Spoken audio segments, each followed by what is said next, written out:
If you've heard the headline, it usually sounds like a fairy tale. A black man becomes heir to the Duke fortune. But the real story is sharper, and it's not about inheriting Duke University. There is no Duke throne. Duke University is a non-profit institution. You don't inherit it like a crown. This story is about a private trust, complicated family lines, and a legal fight to prove you belong on a list you didn't even know existed.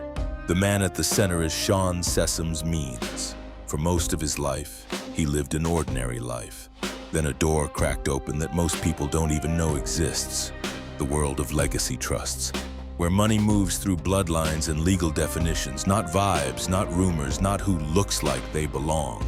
The Duke family fortune started in tobacco, built by Washington Duke and supercharged by his son James B.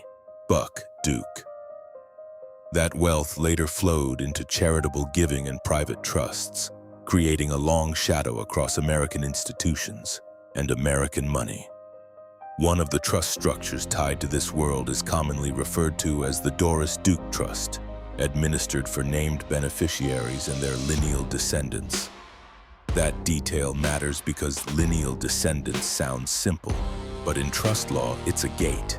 It decides who is inside and who is erased. And this is where Sean Sessums Means enters the story. His last name isn't random.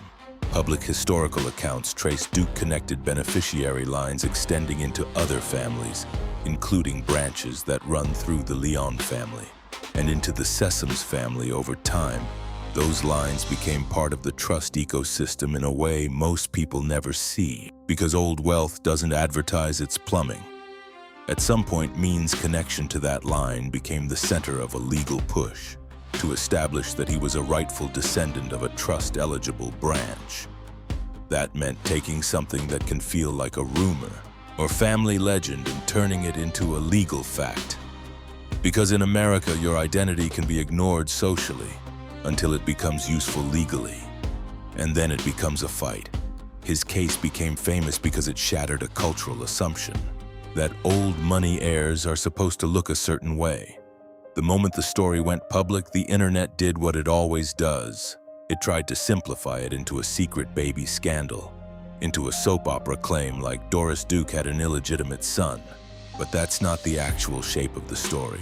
The real shape is trust law, the rule book, the definitions, the paperwork that decides who counts. And that is exactly why this is so powerful. Because if a trust says descendants, the system cannot quietly pretend certain descendants do not exist, just because history made them inconvenient. And that's the deeper layer people miss. This story isn't only about money. It's about recognition. It's about how many families in America have branches that were cut off by race, power, silence, and shame. How many lineages exist on paper but not in public? How many people were never acknowledged until there was something at stake? So the shock isn't simply a black man got connected to the Duke Trust. The shock is how close that door can be to your life without you knowing. How a person can move through the world as a regular working man, carrying a name that has a hidden corridor attached to it, and only later discover the system had a category for him. It just never planned to make it easy to claim. This is what old wealth really is, not a vault, a structure, a machine made of documents, definitions, and enforcement. And Sean Sessums Means didn't inherit a throne.